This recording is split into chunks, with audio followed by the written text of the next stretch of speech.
નમસ્કાર વિદ્યાર્થીઓ, જ્ઞાનપથ શૈક્ષણિક સંકુલ મોરબી ધોરણ 12 કોમર્સ અને આપણે આજે આ 12 કોમર્સમાં વિષય એસપી એન્ડ સીસી એટલે કે વાણિજ્ય પત્ર અને સેક્રેટરીયલ પ્રેક્ટિસ સંપૂર્ણ અભ્યાસક્રમની સમજૂતી મેળવ્યા પછી બોર્ડની પરીક્ષામાં વિભાગ ઈ ને અનુરૂપ જે આપણે એસાઇનમેન્ટમાં પ્રશ્નો આપેલા એનો અભ્યાસ કરવાનો. તો આપણે પ્રશ્ન પેપર 1 થી 3 નો અભ્યાસ કરી ચૂક્યા છે. પ્રશ્ન પેપર 4 કે જેમાં પ્રશ્નો આપેલા છે ઈ વિભાગમાં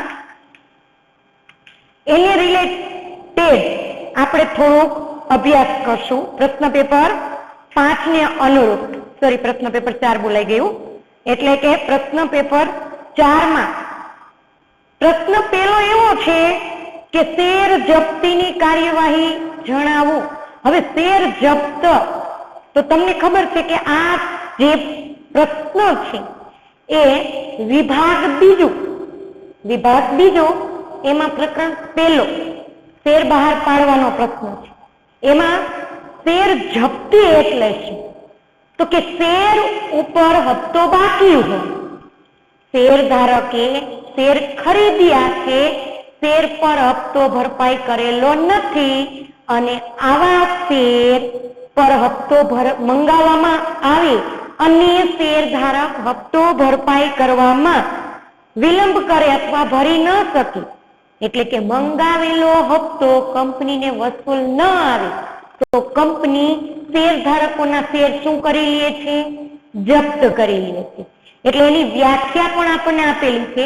એની કાર્યવાહી એટલે કે એની વિધિ, એના મુદ્દા જોવાના. તો આપણે અભ્યાસક્રમમાં ભણી ગયા છે કે શેર જપ્તી એટલે શું? તો કે કંપની દ્વારા શેર પર મંગાવેલો હપ્તો વસૂલ ન આવતા કંપની શેર ધારકોના શેર અને અત્યાર સુધી જેટલી રકમ ભરેલી છે એ રકમ પણ શું કરે છે? જપ્ત કરે છે. તેને શું કહેવાય? શેર જપ્તી કહેવાય. એટલે પહેલા આપણે તો એનો અર્થ લખશું, પછી વ્યાખ્યા લખશું કે કાયદેસરની રીતે કંપની ધારાની જોગવાઈ અનુસાર બાકી હપ્તો મંગાવવામાં આવે અને નિયમન પત્ર ત્યાં કાયદેસરની વિધિ મુજબ શેર હોલ્ડર પોતાનો આ હપ્તો ભરવામાં વિલંબ કરે અથવા ભરે નહીં તો તેના શેર અને અત્યાર સુધી ભરેલી રકમ જપ્ત કરવામાં આવીને શેર જપ્તી કહે છે. હવે એની વિધિ તો બાકી હપ્તાની યાદી તૈયાર કરવી. વિધિ એટલે કાર્યવાહી. તો પહેલો જ મુદ્દો શું? તો કે બાકી હપ્તાની યાદી તૈયાર કરવી, કે ભાઈ કેટલામો હપ્તો બાકી છે, કયો હપ્તો બાકી. બીજું, આ જે શેર હોલ્ડરોના હપ્તા બાકી છે તેના નામ અને તેના હપ્તાની રકમ આટલું તો લખવું પડે. આ યાદી સંચાલક મંડળ સમક્ષ રજૂ કરવી કે ભાઈ આટલા શેર હોલ્ડર છે એમાંથી આટલા એ હપ્તો ભરી દીધો છે, આટલા શેર હોલ્ડરો બાકી છે. પેલા તો બાકી હપ્તાની યાદી તૈયાર કરવી, સંચાલક સમક્ષ મૂકવી, પછી સભ્યને સ્મૃતિ પત્રક પાઠવવું. એકવાર યાદ અપાવવાનું ભાઈ કંપનીએ હપ્તો મંગાવેલો છે. સ્મૃતિ પત્ર એટલે બાકી હપ્તાની રકમ હજી પણ જો કોઈ શેર હોલ્ડર ભરી શકે એમ હોય તો તેમને વ્યાજ સહિત ચોક્કસ મુદતમાં સ્મૃતિ પત્રકમાં, સ્મૃતિ એટલે યાદ અપાવતા પત્રક દ્વારા જાણ કરવામાં. ત્યાર પછી છે સભ્ય પત્રક, અંતિમ ચેતવણી પત્રક મોકલવું. એકવાર યાદ અપાવવાનું, એનો જવાબ ન આવે તો સભ્યની અંતિમ ચેતવણી, છેલ્લી વાર વોર્નિંગ કે ભાઈ એકવાર રજૂઆત કરવાનું છે કે હજી પણ તમારી પાસે સમય છે, હપ્તો ભરી જાઓ જેથી કરી તમારા હપ્તાની અત્યાર સુધીની રકમ પણ જપ્ત ન થાય અને શેર જપ્તીનું શિક્ષાત્મક પગલું પણ ન ભરવું પડે. સ્મૃતિ પત્ર મળ્યાના થી 14 દિવસમાં રાહ જોવાની કે છે કે ભાઈ 14 દિવસ લગી પછી એમ કે છે કે હજી નાણાં અને વ્યાજ સહિત રૂપિયા ભરી જાય. છતાં પણ જો શેર હોલ્ડર સભ્યને કોઈ જ અસર ન થાય તો છેલ્લે શેર જપ્તીનો ઠરાવ કે ભાઈ હવે આટલા શેર હોલ્ડરના શેર જપ્ત કરવામાં આવે. શેર જપ્તીની નોટિસ મોકલવી, પછી સભ્યને નોટિસ દ્વારા જાણ કરી દેવામાં આવે કે ભાઈ હજુ સુધી તમે એકવાર સ્મૃતિ પત્રક મોકલેલો, અંતિમ ચેતવણી પત્રક મોકલેલું, ઠરાવ પસાર કરવાની વાત કરેલી, છતાંય કોઈ પ્રતિસાદ આપેલ નથી, તો હવે તમારા શેર જપ્ત કરવામાં આવે છે, એની નોટિસ આપવામાં આવે છે. ડિપોઝિટરી પાસે પણ આ માહિતી મોકલવામાં આવે છે. જાહેર નોટિસ આપવી પડે કે ભાઈ આટલા શેર હોલ્ડરના શેર જપ્ત કરવામાં આવે છે, જેથી કરી વર્તમાન શેર ધારકો કોઈ પણ આવા શેર ખરીદી ફેરબદલ કરે નહીં. પછી સભ્ય પત્રકમાં સેક્રેટરી જરૂરી નોંધ કરે છે કે ભાઈ આટલા શેર હોલ્ડરના શેર જપ્ત કરવામાં આવશે. એટલે 8 મુદ્દા છે. ફરીવાર બાકી હપ્તાની યાદી તૈયાર કરવી, બાકી હપ્તાની યાદી સંચાલક મંડળ સમક્ષ રજૂ કરવી. બાકી હપ્તાની યાદી એટલે સંચાલક સમક્ષ એટલે યાદી રજૂ કરવામાં આવે છે ભાઈ આટલા શેર હોલ્ડરના શેર પરનો હપ્તો ચૂકવવાનો બાકી છે. સભ્યને એકવાર સ્મૃતિ પત્રક મોકલવામાં આવે છે કે ભાઈ હજુ પણ આપની પાસે સમય છે, આપ આવા શેર પર જે હપ્તો મંગાવ્યો છે એ હપ્તાની રકમ ભરપાઈ કરી શકો એમ છો.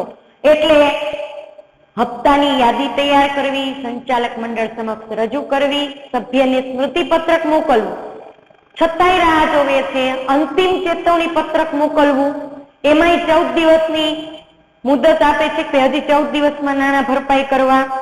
શેર જપ્તીનો ઠરાવ પસાર કરી અને શેર હોલ્ડરના શેર જપ્ત કરવામાં આવશે, એની સૂચના આપવામાં આવે છે. ત્યાર પછી શેર જપ્તીની નોટિસ મોકલવામાં આવે છે કે હવે આટલો સમય રાહ જોઈ પણ હવે કંપની તમારા શેર જપ્ત કરે છે એવી નોટિસ ડિપોઝિટરીને પણ આપી દે છે અને સભ્યને એટલે કે શેર ધારકને પણ આપી દે છે. અને એના આધારે જાહેર નોટિસ તૈયાર કરે છે, જાહેરમાં પણ આ ખબર આપી દે છે અને છેલ્લે સેક્રેટરી સભ્ય પત્રકમાં જરૂરી નોંધ કરે છે. તો આના 8 મુદ્દા થયા. 8 મુદ્દા પહેલા તમારે હાલ પરીક્ષા લક્ષી તૈયારી કેમ કરવી, તો પેલા પ્રશ્નને સમજવો. શેર જપ્તી એટલે શું? તો કે મંગાવેલ હપ્તો વસૂલ નહીં આવતા કંપની શેર ધારકોના શેર અને અત્યાર સુધી ભરેલી રકમ જપ્ત કરીને શેર જપ્તી કહેવાય. તો એના 8 મુદ્દા: બાકી હપ્તાની યાદી તૈયાર કરવી, યાદી સંચાલક સમક્ષ મૂકવી, સભ્યને યાદી આપતો પત્રક લખવો, અંતિમ ચેતવણી પત્રક આપવું, જપ્તીનો ઠરાવ પસાર કરવો, નોટિસ આપવી શેરધારકને જપ્તી અંગેની, જાહેરમાં નોટિસ આપવી અને છેલ્લે સભ્ય પત્રકમાં નોંધ કરવી. આટલા મુદ્દા લખો એટલે તમને ઈ વિભાગને રિલેટેડ પ્રશ્નના માર્ક મળે. ત્યાર પછી છે ડીમેટ ખાતામાં શેર ક્યારે જમા થાય અને ક્યારે ઉધાર થાય. આ પ્રશ્ન આપણે એક્ઝામમાં જોયો તો અને એ પાકો પણ કરેલો છે, પણ ફરીવાર રિપીટ થાય છે એટલે આપણે પાછો એ પણ જોઈએ. સભ્યોના શેર ડીમેટ ખાતામાં આજકાલ હવે ભૌતિક પ્રકારના શેર નથી. શેરનો પ્રકાર કેવો થઈ ગયો? તો કે ઇલેક્ટ્રોનિક સ્વરૂપમાં રૂપાંતર થતા અમૂર્ત પ્રકારના શેરની ફેરબદલી માટે આપણે ક્યાં ખાતું ખોલાવીએ છીએ? તો કે ડિપોઝિટરી પાર્ટિસિપેન્ટ પાસે કયું ખાતું ખોલાવીએ છીએ? ડીમેટ ખાતું. ડીમેટ ખાતામાં આપણે ખાતું ખોલાવ્યા પછી જે તે સંસ્થા ખાતેદારને શું આપશે? ભાઈ તમે ડીમેટ ખાતા ધારક છો એવો પુરાવો શું? તો આપણે ચેપ્ટર 2 ની અંદર ભણી ગયા છીએ ઇન્સ્ટ્રક્શન સ્લિપ એટલે કે ઇન્ટિમેશન સ્લિપ, જે આપણો પુરાવો છે. પેલા ભૌતિક પ્રકારના શેર હતા એટલે શું પુરાવો હતો? તો કે શેરનું પ્રમાણપત્ર. હવે એવા શેર ચોરાઈ જવાનો, ફાટી જવાનો, આગથી નાશ પામવાનો, ડુપ્લિકેટ મેળવવાની ઝંઝટમાંથી મુક્તિ થઈ અને રૂપાંતર શેમાં થઈ ગયું? ઇલેક્ટ્રોનિક સ્વરૂપમાં.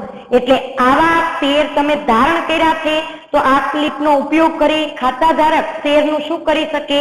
ખરીદ વેચાણ કરે છે. હવે આ ખરીદ વેચાણની પ્રક્રિયા કેવી રીતે થાય? તો કે ઓનલાઈન દ્વારા, કોમ્પ્યુટરના માધ્યમ દ્વારા વ્યક્તિ પોતાના શેર ખરીદે છે અને તેના ઉપર જરૂરી દલાલી સાથે ભાવ પણ ચૂકવે છે. તો ફરીવાર પેલા તો તમારે આ પ્રશ્ન પૂછાય તો લખવાનું રહે કે અમૂર્ત પ્રકારના શેરની ફેરબદલી માટે રોકાણકાર કોની પાસે ખાતું ખોલાવે છે? ડિપોઝિટરી પાર્ટિસિપન્ટ પાસે ખાતું ખોલાવે છે. આવા ખાતાને ડીમેટ ખાતું કહે છે. ડીમેટ ખાતું જેની પાસે છે એને કોઈ પણ સંસ્થા કે એકમ ઇન્સ્ટ્રક્શન સ્લિપ આપે છે, એટલે એવું કહી શકાય કે તેની પાસે કંપનીના શેર છે અને એ સ્લિપના આધારે શેરધારક શેરનું ખરીદ વેચાણ કરી શકે છે. તો ખરીદ વેચાણ માટે કઈ પદ્ધતિ? ઓનલાઈન પદ્ધતિ, કોમ્પ્યુટરના માધ્યમથી, અને એના આધારે જરૂરી દલાલીનો ભાવ પણ ચૂકવવાનો હોય. શેર ખરીદનાર બેંકના એકાઉન્ટમાં જરૂરી નાણાં ઉધાર થઈ જાય. જો બેંક એકાઉન્ટમાંથી શેર ખરીદનાર એટલે ધારો કે તમે શેર ખરીદતા હો તો તમારા ખાતામાંથી રૂપિયા કંપનીના ડીમેટ ખાતામાં જતા રહીએ અને તમારા ખાતામાં શું જમા થાય? શેર.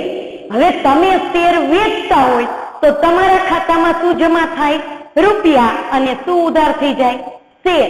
એટલે કે આ બાબતે ડીમેટ ખાતા આધારે શેર જમા કે ઉધાર થાય છે. ફરીવાર ડીમેટ એટલે શું? તો કે ડીમટીરિયલાઇઝેશન. કેવા શેરનું રૂપાંતર? તો કે ભૌતિક શેરનું ઇલેક્ટ્રોનિક સ્વરૂપમાં શેરનું રૂપાંતર. આમાં શેર કેવી રીતે જમા ઉધાર થાય? તો કે ડિપોઝિટરી પાર્ટિસિપન્ટ પાસે ખાતું ખોલાવવું પડે. ખાતું ખોલાવ્યા પછી તેમાં શેરની ખરીદ વેચાણની પ્રક્રિયા ઓનલાઈન થાય છે. ત્યારે શેરધારક પોતાના ખાતામાં જો શેર ખરીદતો હોય તો તેના ખાતામાંથી નાણાં ઉધાર થાય છે અને શેર જમા થાય છે. આ જ રીતે જો શેરધારક પોતાના શેર વેચતો હોય તો તેના ખાતામાં શેર ઉધાર થાય છે અને નાણાં જમા થાય છે. એટલે ડીમેટ ખાતા આધારે ડિપોઝિટરી પાર્ટિસિપન્ટ દ્વારા આ રીતે ખરીદ વેચાણ થાય. ત્યાર પછીનો પ્રશ્ન છે સભ્યપદ મેળવવાની રીતો. તો તમે લોકો બીજા વિભાગમાં ચેપ્ટર 4 નો અભ્યાસ વિસ્તૃતે કરી ગયા છે કે સભ્યપદ મેળવવાની રીતો. તો સભ્યપદ મેળવવાની રીતો એટલે સભ્યપદ વાળા પાઠમાં પ્રશ્ન જ માત્ર 3 છે. સભ્યપદ કોણ કોણ મેળવી શકે, સભ્યપદ મેળવવાની રીત અને સભ્યપદના અંતની રીત. સભ્યપદ મેળવવું એટલે શું? તો આપણે હમણાં જ જોયું, તમે કોઈ કંપનીના શેર ધારણ કરો તો તમે એ કંપનીના શેર ધારક થયા. હવે તમે એ કંપનીના શેર ધારક છો તો એની નોંધ કંપનીના ચોપડે હોય? સ્વાભાવિક છે, હોય. એટલે કે એ ઉપરાંત આપણે 11મા ધોરણની અંદર ભણી ગયા છે. આવેદન પત્રમાં સ્થાપનાની કલમમાં કે સહી કરનાર કંપનીનો સભ્ય ગણાય. તો સભ્યપદ મેળવવાની રીતો, તો એમાં પહેલું જ આવેદન પત્રમાં સહી કરીને સભ્યપદ મેળવાય. આવેદન પત્રમાં સહીની કલમ, જોડાણની કલમ, સંઘની કલમ, સ્થાપનાની કલમ, ભરણાની કલમ, જેના આટલા નામ છે એવી કલમમાં જે વ્યક્તિએ નોંધણીનું પ્રમાણપત્ર મેળવ્યું છે ત્યારે એમાં પોતે કંપનીનો સંચાલક અથવા સભ્ય થવા ઈચ્છે છે એવું આપે ત્યારે એ કંપનીનો સભ્ય ગણાય છે. લેખિત સંમતિમાં એવી સંમતિ આપે ત્યારે કંપનીના સભ્યપત્રકમાં એનું નામ નોંધાય છે અને એ કંપનીનો સભ્ય બને છે. શેર ફાળવણી દ્વારા, માની લો તમે કોઈ કંપનીના શેર ખરીદો છો તો તમે શેરની અરજી કરી, તમારી અરજી કંપનીને મળી, અરજી મંજૂર થઈ. હવે તમારી અરજી મંજૂર થઈ તો તમે ખરીદવા માટે જેટલી અરજી કરી એટલા શેર તમારા નામે થવા જોઈએ. એટલે કે શેરની શું થવી જોઈએ? ફાળવણી. તો તમારા નામે એટલા શેર થાય તો તમારું નામ કંપનીના ચોપડે નોંધાય. તો સ્વાભાવિક છે તમને કંપનીનું શું મળે? સભ્યપત્રક. એટલે પહેલો મુદ્દો આવેદન પત્રમાં સહી કરી, બીજું શેર ફાળવણી દ્વારા, ત્રીજું શેર ફેરબદલી દ્વારા. માની લ્યો કે મારી પાસે કંપનીના શેર છે, હવે હું આવા શેર તમને વેચું છું તો શેરની શું થાય? ફેરબદલી.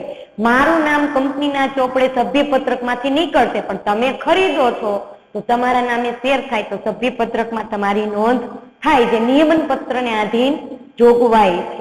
તો પેલું આવેદન પત્રમાં સહી કરીને, બીજું શેરની ફાળવણી દ્વારા, ત્રીજું શેરની ફેરબદલી દ્વારા, કાયદાકીય હસ્તાંતર દ્વારા. કાયદાકીય હસ્તાંતર દ્વારા એટલે શું? તો કે માની લો કોઈ સભ્ય મૃત્યુ જાહેર થયો અથવા મૃત્યુ પામ્યો, નાદાર જાહેર થયો કે અસ્થિર મગજનો, તો હવે કાયદેસરનો પ્રતિનિધિ એના શેર ધારણ કરે તો શું થયું? કાયદાકીય પ્રક્રિયા દ્વારા ફરજિયાત શેરની ફેરબદલી.